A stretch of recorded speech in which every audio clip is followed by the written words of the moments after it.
Hi everyone, welcome to Abstract Learning. My name is Tushar Goyal, and so that is our day 11, and we are going to start continuity in this video. So देखो calculus का one of the most important topics है, ठीक है। आपसे करीब करीब 3 number का इसमें टोटल क्वेश्चंस पूछे जाते हैं, एक 2 नंबर का, एक 1 नंबर का। अभी तक जो पूछे जा रहा है वो इस तरीके से है, ठीक है। कोई ज्यादा बड़े मार्क्स वाला सवाल इसमें नहीं पूछता है, तो करता है इसको। सिंपल सिंपल सी छोटी छोटी चीजें हैं, इजीली कवर अप हो जाएंगी। कोई प्रॉब्लम नहीं है, लिमिट सॉल्व करना नहीं आता मैं सब बताऊंगा इस वीडियो में, बिल्कुल भी प्रॉब्लम मत लेना, टेंशन मत लेना आप, ठीक है ना। स्टार्ट करते हैं। देखो सबसे पहले कॉन्टिन्यूटी की बात करते हैं। कॉन्टिन्यूटी नाम से ही पता चल रहा है कि अगर कोई फंक्शन होगा, जैसे ये फंक्शन बना दिया मैंने, है ना। मान लो ये मैंने वाई एक्सिस बना दी और ये मैंने एक्स एक्सिस बना दी। अब वो मेरे से बोले ना कि भाई इसकी ना कॉन्टिन्यूटी चेक करो। कॉन्टिन्यूटी का मतलब होता है कि फंक्शन जहां से स्टार्ट हो रहा है, जहां तक जा रहा है, जहां से स्टार्ट हो रहा है जहां तक जा रहा है, उसके बीच में कहीं से भी ब्रेक ना हो, ब्रेक्स ना हो। सिंपल वही लैंग्वेज लिखेंगे, हमें कोई मैथमेटिशियन नहीं बनना है। हम वही लैंग्वेज लिखेंगे जो हमारे को समझ में आए, हम एग्जाम में रिलेट कर पाए। सिंपल सी बात है, देखो, है ना। तो ब्रेक्स ना हो ग्राफ में, मतलब ग्राफ कहीं से टूटा हुआ ना हो। जैसे मान लो कि ग्राफ ये होता,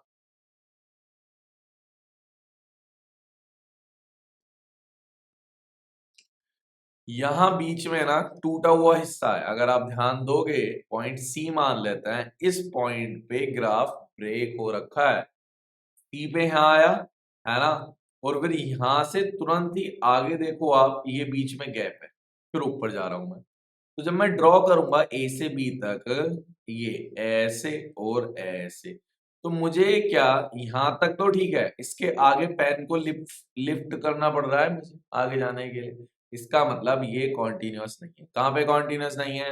एट एक्स इक्वल टू सी पर। एट एक्स इक्वल टू सी पर कॉन्टिन्यूअस नहीं है तो क्या बोलते हैं? डिसकॉन्टिन्यूअस। पहले तो बताओ ये बात समझ में आई कि नहीं आई। कुछ भी प्रॉब्लम हो, है ना, कोई क्वेश्चन आपका हो भी ना रहा हो ना, किसी बुक से आप सॉल्व कर रहे हो, कोई भी किताब से, कोई भी किताब से अपने सिलेबस की आप क्वेश्चन सॉल्व कर रहे हो और ना बन रहा हो, आप भेज दो सवाल, कोई प्रॉब्लम नहीं है। तो ये मीनिंग है कॉन्टिन्यूटी का कि भाई जो है ना, ग्राफ में कहीं भी ब्रेक्स ना आए, हम भागते जाएं बनाते जाएं तो वो सीधा बनता चला जाए। अब इसको मैथमेटिकली कैसे हम जो है चेक करें, बात वहां पे रुक जाती है, ठीक है। तो हम लिखते हैं कि a function F X is continuous at X equal to A. किसी पॉइंट ए पर फंक्शन कॉन्टिन्यूअस होगा अगर, इफ एंड ओनली इफ। कब हो सकता है? सिर्फ तब हो सकता है जब limit extending to A F X equal to F of A हो जाए। बहुत सिंपल सी बात है। अब आप बोलोगे कि भाई लिमिट क्या होता है ना, वो बता दो। लिमिट तो पता नहीं, आइडिया नहीं है, भूल गए थोड़ा थोड़ा। कोई बात नहीं, देख लेते हैं। लिमिट का मतलब है कि यहां से दो बातें बन के आएंगी मेरे पास। एक तो इसको बोलते हैं right hand limit, R H L. एक बन के आएगी लेफ्ट हैंड लिमिट, जिसको हम लिखते हैं ऐसे। बताऊंगा मैं क्या है दोनों चीज, है ना। और ये दोनों इक्वल होनी चाहिए। क्या है ये, देखो सुनो। जैसे अभी मैं इसी एग्जाम्पल की बात करूँ ना, ये जो पीछे हमने बनाया था, ठीक है, इस तरीके का कुछ एग्जाम्पल मैंने लिया हुआ था। ओके, मैं इस पे बात करता हूँ x इक्वल टू सी पर। देखो a प्लस का मतलब है मेरे लिए c प्लस हो गया वो, है ना, या इसी को आप a बोल दीजिए, ठीक है। a प्लस का मतलब है कि मैं a के थोड़ा सा आगे खड़ा हूं।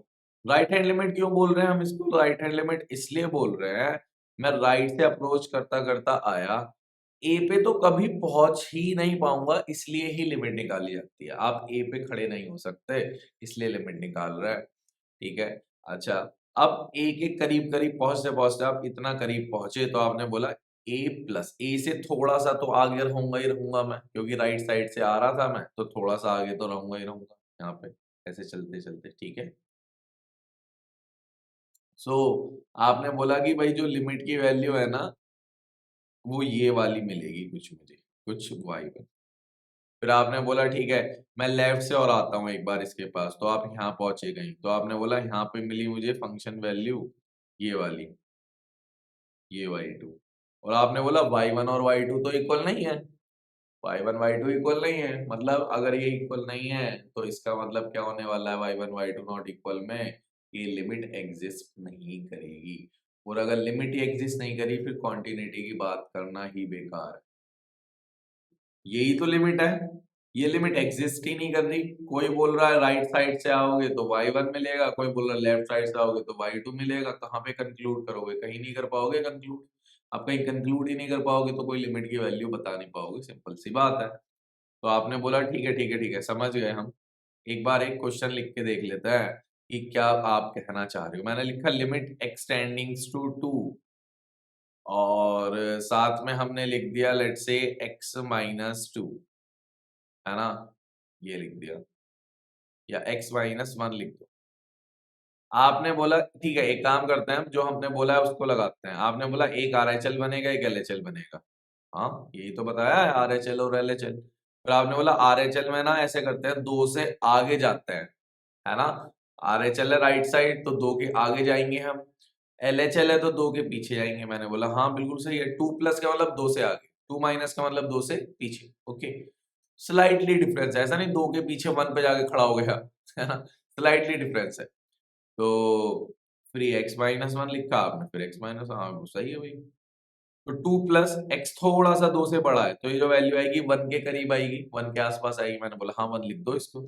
फिर ये 2 माइनस में लिखा तो भी ये आएगी आपके 1 के आसपास, कभी 1 से बड़ी थोड़ी सी, कभी 1 से थोड़ी सी छोटी। तो मैं बोल सकता हूँ कहाँ पे पहुंच रही है, 1 पे पहुंच रही है। आपने बोला भैया ये तो इक्वल है, RHL इक्वल टू LHL, इसका मतलब आंसर क्या हो गया, आंसर हो गया भैया मेरा 1, खत्म, दैट्स इट। इतनी सी बात थी। ये क्वांटिटी नहीं निकाला है, ये लिमिट निकाला है मैंने। आप क्वांटिटी में जरूरत पड़ेगा इसलिए मैंने आपको बताया है, ठीक है ना। तो सुनो आप, जैसे आप ट्रिग्नोमेट्रिक फंक्शंस को देखते हो, है ना, मतलब मैं आपसे बात करूं, ट्रिग्नोमेट्रिक फंक्शन मतलब साइन कॉस टेन ये सब जो होता है ना, साइन एक्स कॉस एक्स ऐसे जो होता है। फिर दूसरा आप देखते हो पॉलिनोमियल्स को, पॉलिनोमियल्स बस पढ़ी हैं कि नहीं, पॉलिनोमियल फंक्शन को, कौन सी वाली, x cube plus x square, ये सब जो आप देखते हो, है ना, are continuous in their domain, in their, मतलब जहां से जहां तक ये डिफाइन होता है ना, वहां वहां ये हमेशा कंटिन्यूअस होता है। इस बात को आप ध्यान रख लेना कि these are continuous in their domains, अपने डोमेन में। डोमेन के बाहर क्या होता है, नहीं, वो चेक करना पड़ेगा अपने को डोमेन के बाहर। हाँ, पर डोमेन में तो क्या होता है, कंटिन्यूअस होता है।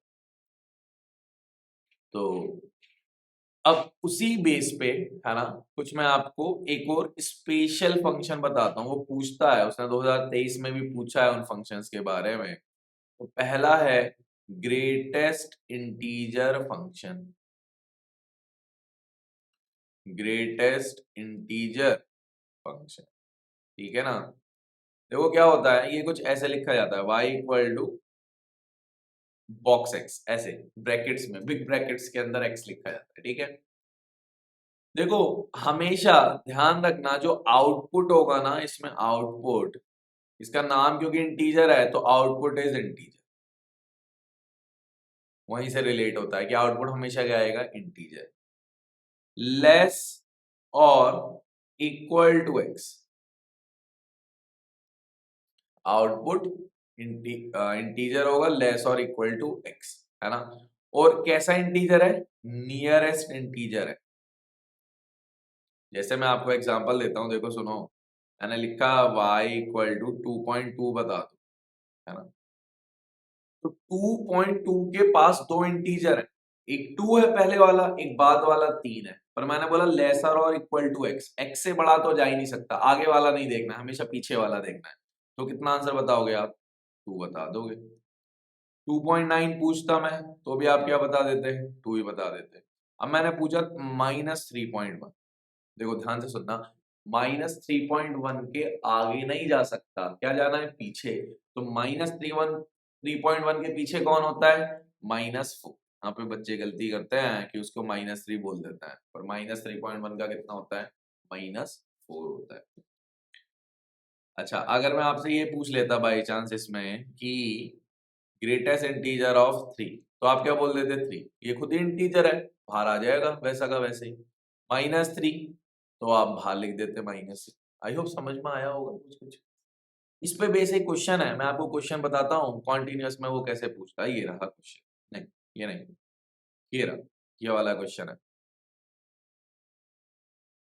2023 के सवाल है। देखो बोल रहा है कि ग्रेटेस्ट इंटीजर, जो अभी मैंने पढ़ाया वही वाला फंक्शन है, f(x = ग्रेटेस्ट इंटीजर। बोल रहा है कि ये कॉन्टिन्यूअस है, कहाँ पे कॉन्टिन्यूअस है वो बात करनी है। ठीक है भाई, लिख लेता है। आपने दिया है x = 1, इंटीजर है, इंटीजर है, इंटीजर है, और ये नॉन इंटीजर है। ठीक है, तो जैसे मैं आपको पहले ऑप्शन के लिए बताता हूँ, एट x = 1 पे चेक करना है। आप क्या लिखोगे? पहले limit extending to 1 box x, यही तो लिखोगे आप। और आप बोलोगे इसको दो तरीके से डिवाइड कर दो कि एक्सटेंडिंग टू 1 से बड़ा और एक्सटेंडिंग टू 1 से छोटा। तो आपने बोला ठीक है, हाँ कर लेते हैं। अब बॉक्स के अंदर 1 से कोई बड़ा वैल्यू जा रहा है तो वो तो उसके पास वाला इंटीजर दे देगा, छोटा वाला, दैट इज 1। 1 से छोटा वैल्यू जा रहा है, कुछ 0.9 मान लो आप, 0.99 मान लो, तो उसका ग्रेटेस्ट इंटीजर 0। तो क्या मैं बोल दूं कि लिमिट ही एग्जिस्ट नहीं करता? Limit does not exist. और अगर लिमिट ही एग्जिस्ट नहीं कर रहा तो इसका मतलब डायरेक्टली क्या लिख दो? डिसकंटीन्यूअस। क्योंकि हमने बोला था कि कॉन्टिन्यूअस होने के लिए लिमिट तो हमारी इक्वल होनी चाहिए। अब लिमिट आ ही नहीं रही, इक्वल तो करूंगा किसके मैं? लिमिट आ ही नहीं रही मेरी, तो फिर वो डिसकंटीन्यूअस है। इसका मतलब अगर मैं 1 की जगह 2 पे भी निकालता ना x = तो भी क्या कहानी बराबर ही होती? क्योंकि वो भी इंटीजर है, वो भी ऐसे बिहेव करता, आगे जाने पे कुछ और, पीछे जाने पे कुछ और। इसका मतलब ये ए, सी और डी तीनों ऑप्शन एक जैसे ही हैं इंटीजर के लिए। तो कौन आंसर आ जाएगा? Option B. सही है। मैंने एक पार्ट बताया है, आप खुद से ट्राई करो। जितना आप खुद से ट्राई करेंगे उतना ज्यादा आपको हेल्प होगा। आई होप क्लियर है ये। सही है, चलो दूसरा क्वेश्चन बताता हूँ। यही वाला क्वेश्चन, ये जो यहाँ लिखा हुआ है। अब आप बोलोगे सर आपने तो कुछ और ही पढ़ाया, ये पता नहीं क्या क्या है। कुछ नहीं है, सुनो एक बार। x 5 या 5 से छोटा है, पढ़ना आता है, रीड करना आता है। x is lesser than or equal to 5। तो x अगर इतना है तो fx को ये इस्तेमाल करना है। मैंने बोला ठीक है, कोई बात नहीं। fx 5 से बड़ा है तो ये इस्तेमाल करना है। Okay fine. वो बोल रहा है फंक्शन कॉन्टिन्यूअस है, तो मैंने बोला अगर कॉन्टिन्यूअस होगा तो पक्के से ये 5 से पहले ये जो लिखा हुआ है क्या ये लीनियर है कि नहीं? लीनियर इक्वेशन मतलब पॉलिनोमियल है, तो ये तो कॉन्टिन्यूअस होती है। हाँ, 5 के आगे जो लिखा हुआ है 2k, वो तो एक कांस्टेंट है, कांस्टेंट भी तो एक कांस्टेंट पॉलिनोमियल है, वो भी कॉन्टिन्यूअस होता है। तो 5 के पहले और 5 के आगे मुझे कोई प्रॉब्लम नहीं है। 5 के पहले जो लिखा हुआ है वो भी कॉन्टिन्यूअस है, 5 के बाद वाला भी कॉन्टिन्यूअस है ना? तो ये कुछ ऐसी स्थिति हो गई जो हमने शुरू में बात की थी। ये आ ही रहा कि C के पहले वाला भी कॉन्टिन्यूअस था। ये देखो C के पहले भी कॉन्टिन्यूअस है और C के बाद भी कॉन्टिन्यूअस है। C पे क्या हो रहा है वो देखना पड़ेगा। यहाँ तो दिख रहा है, अपने सवाल में देखना पड़ेगा अपने को। तो हम वापस जाते हैं, ये रहा। ठीक है, तो मैंने लिखा कि भाई एक काम करो, इसका मतलब 5 पे जो लिमिट होगी fx की वो किसके इक्वल होगी? f(5) के। आपने बोला हाँ हाँ हाँ, बात सही है, एकदम सही है। तो हमने बोला चलो करते हैं फिर काम को स्टार्ट। तो आपने बोला लिमिट निकालने के लिए ना मैं पहले RHL लिखता हूँ। बोला हाँ ओके, और फिर मैं LHL लिखता हूँ कि अरे ये सभी को समझ में आया है कि नहीं बताओ? RHL लिखते हैं, LHL लिखते हैं, फाइन है सब कुछ। अब आपने बोला 5 से जब मैं बड़ा हूं, x 5 से बड़ा है तो fx कौन है? 2k। मैंने बोला ओके। फिर आपने बोला 5 से जब मैं छोटा हूं तो fx कौन है? 3x minus 8। मैंने बोला okay, limit extending to 5 minus और लिमिट एक्सटेंडिंग टू 5 प्लस। तो आपने बोला कि भाई इसमें तो लिमिट सीधा लगा दिया, x है ही नहीं, 2k ही हो गया। इस पे लिमिट लगाया तो इस पे लिमिट कितना बनेगा, x को 5 रख दिया, 3 इंटू 5 या इंटू ऐसे कर लो -8 दैट इज 7 और ये 2k है। तो भाई ये बताओ कि यार मेरे को ये दोनों वैल्यू इक्वल होती है कि नहीं, लिमिट इक्वल होती है तभी तो यहाँ ये वैल्यू बताओगे आप, रखोगे। तो आपने बोला हाँ ठीक है रखेंगे, तो इसका मतलब 2k किसके इक्वल है, 7 के इक्वल है। तो 2k और 7 को अगर मैं इक्वल करूंगा तो k वुड बी कितना, 7/2। बस खत्म हो गया। कौन सा ऑप्शन है, बी। ये सवाल आते हैं भाई कॉन्टिन्यूटी में, ठीक है। आप नहीं पढ़ते तो आप उलझते रहते, पता नहीं क्या है यार ये क्या। बिल्कुल आसान चीज है। फास्ट हो रहा है, वीडियो को स्लो करके देखना है ना, कमेंट करना अगर कुछ फास्ट भी लगा। I will try myself to be a little one slow, है ना। और लिखा है क्या, मैंने देख लेता है। अच्छा ये भी सवाल करते हैं, चलो ये सवाल भी करते हैं। क्वेश्चन है कि ये कंटिन्यूअस है x0 पे, तो मैंने बोला ठीक है फटाफट से लिख दो x0 पे जो fx है वो इक्वल है f(0) के। आपने बोला हाँ हाँ हाँ बड़े बड़े बढ़िया। x0 पे 1 दिया हुआ है fx, तो ये तो 1 लिख दिया, इसका मतलब लिमिट जो है वो 1 के इक्वल है। आपने बोला सब कुछ सही है। अब देखो जब लिमिट है ही 1 के इक्वल ना, तो मैं RHL निकालूंगा LHL, वो दोनों अपने आप ही 1 आती है, उससे कोई फर्क नहीं पड़ेगा क्योंकि उसने खुद ही कॉन्टिन्यूअस बोला है, लिमिट एग्जिस्ट कर ही रही होगी इसका मतलब पक्के से। तो मैं अब उसमें नहीं जाता हूँ बार बार, मैं डायरेक्ट ही लिख देता हूँ कि भाई क्या लिख सकते हैं। हम बोलेंगे फंक्शन लिख दो लिमिट x टेंडिंग टू 0, उसने बोला है कि x 0 नहीं, तो टेंडिंग टू 0 का यही मतलब है कि x 0 नहीं है। तो फंक्शन है sign lambda x into sine lambda x upon x square, x into x, और ये बात है। देखो एक लिमिट होता है मेरे पास, मैं आपको लिख के बताऊं कि साइन एक्स अपॉन एक्स जो होता है ना एक्स टेंडिंग टू 0 पे, वो 1 होता है। इसको याद कर लेना, बहुत काम की लिमिट है। इसको याद कर लेना, बहुत ज्यादा काम की लिमिट है, डायरेक्ट भी पूछ सकता है वो आपसे exam. Sine x upon x, x tending to 0 पे 1 होता है, इसी का हेल्प लेंगे और बोलेंगे कि यार साइन लैम्डा एक्स है, ये तो एक्स है, मैंने बोला था एक्स होना चाहिए, ऊपर भी एक्स और नीचे भी एक्स। तो अब क्या करो उसके लिए, आपने बोला कि ठीक है कोई बात नहीं, मेरे पास यहाँ लैम्डा एक्स है तो मैंने यहाँ लैम्डा बनाया, बाहर लैम्डा से प्रोडक्ट। दूसरे में भी लैम्डा एक्स है, यहाँ लैम्डा बनाया, एक और लैम्डा से प्रोडक्ट। क्या बोलो कि मैं इस वाली वैल्यू को क्या 1 बोल दूं, ऐसे ही ये दूसरी वाली वैल्यू को भी क्या बोल दूं, 1 बोल दूं। भाई लैम्डा एक्स तो ऐसा ही है, एक्स की तरह ही है क्योंकि नीचे भी तो वही लिखा है, और 0 पे जा ही रहा है, ये भी 0 है ये भी 0 है, तो इसका मतलब मैंने बोला कि ये लैम्डा स्क्वायर 1 हो गया। अब ध्यान रखना ये 2 नंबर का सवाल था, तो लैम्डा विल बी +-1, दो वैल्यू आएंगी जब आप लैम्डा स्क्वायर का वैल्यू 1 बताओगे, तो लैम्डा विल बी +1 और -1, ठीक है। तो मैंने आपको बेसिक सी चीज बताई है, और बेसिक ही आता है इसलिए वही बताया है मैंने आपको, ठीक है। कोई जेई का प्रिपरेशन तो कर नहीं रहे हैं कि इसमें जो है हम बहुत मुश्किल मुश्किल सवाल जो है आपको लिख के मैं पूछ लूं, है ना। आपको भी देखने में अच्छा लगा, अरे इतना मुश्किल सवाल है। जब आते ही नहीं है तो बात क्यों करनी है यार। मैंने बोर्ड्स के लिए स्टार्ट किया हुआ है 40 डेज का चैलेंज, तो उसी लेवल का रखते हैं ऑब्वियसली, ठीक है। चलो नेक्स्ट वीडियो में मिलते हैं कॉन्टिन्यूटी पे पार्ट 2, है ना। सो तब तक के लिए प्रैक्टिस करो, पीवाईक्यूज करो, आप सॉल्व, कुछ भी प्रॉब्लम आए आप कमेंट करो, ठीक है। Do subscribe and like the abstract learning if this channel is really helping you a lot in your board preparation. Thank you everyone.